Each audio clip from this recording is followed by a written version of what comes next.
Well, for those of you who want a little bit more privacy in your yard, but you don't want to put up a fence or a stiff hedge, we've got a unique solution to that problem today. We're at the home of Lynn Hughes, who is one of our Oklahoma gardening ambassadors. And Lynn, thank you for showing us around your yard. And what exactly were you trying to do with this design? Brenda, we're on a corner lot here, and we have exposure both to the west and to the north of us. It was very open, and I wanted to enclose it and just make it more private.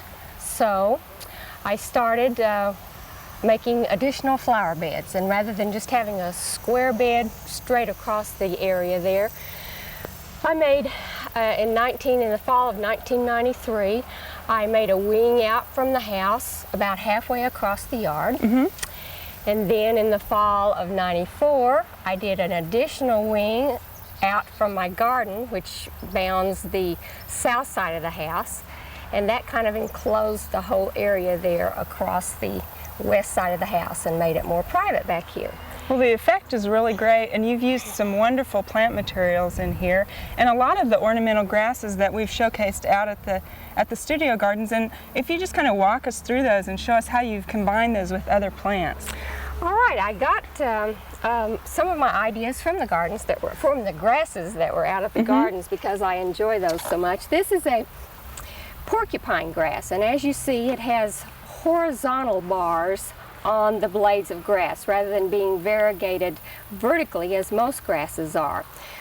There are two grasses that are very similar in appearance, porcupine grass and zebra grass. The porcupine grass, however, is more of an upright grass and doesn't begin to fall over as the zebra grass does. It's a very vertical appearance and stays that way most of the season until the flower heads begin to come up in October, and in the older grasses, the wind kind of whips them around and it begins to fan out a little bit.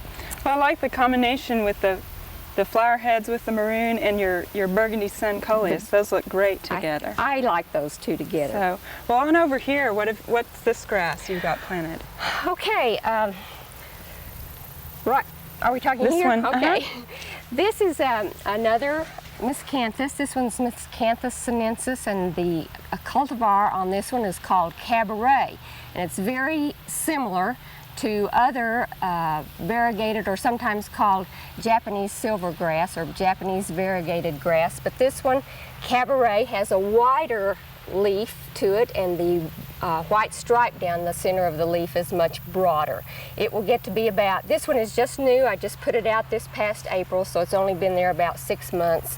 But at maturity it should be about 6 feet, and the flower fronds will rise to about 7 feet above the foliage. Okay, well, you've got a nice combination here with the mums and the asters for some fall color here. Tried to get fall color in, and the asters are gone. The mums are just now coming in, so they're a bright spot in this garden area right now.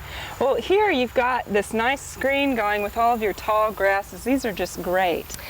Okay, I did this because of the privacy. The very, very tall Raveena grass, which is sometimes called hardy pampas, right, gives a stately, makes a stately appearance in the garden here, and very bold appearance.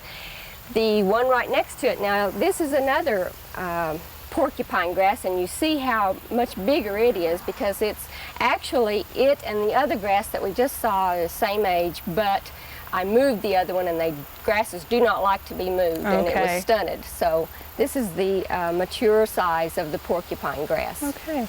Well, moving on around to your back part of your screen, we've got a great combination of plants over here. First off, the grass in the middle. Okay, the grass in the middle is Maiden Grass, or Miscanthus sinensis gracilis. Maiden Grass is probably the finest, most elegant, most refined grass of the Miscanthus grasses. It lends an airy touch to the garden. It rises erectly from the clump as it first emerges, but then it curves over into a very graceful vase-like shape. The leaves can be as long as 6 feet, but they're only 1/4 of an inch wide, and so that's what gives it its gracefulness. It's really pretty. Now you've got this coupled with a viburnum over here. Yes, the viburnum I put there in hopes viburnums can, this one in particular, has the possibility of getting about 10 feet high, and so that at maturity will give me the privacy that I wanted. And then the smoke tree right next to it. Literature says that they can get as high as 20 feet. I don't know that that one will make it, but if it does, that again will be added privacy, and they can get with a spread of about 10 feet. So I've tried to incorporate things that will, over time, close together and make this area private back here. Well, it's a really nice combination of plants, Lynn, and I really appreciate you showing this to us. Oh, it's my pleasure. And if you're thinking about trying to screen in your yard, think about combining plants together instead of just using one plant for a hedge.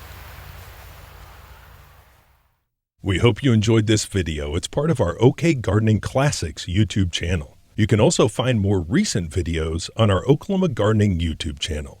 And join us on social media for great gardening tips, photos, and discussion.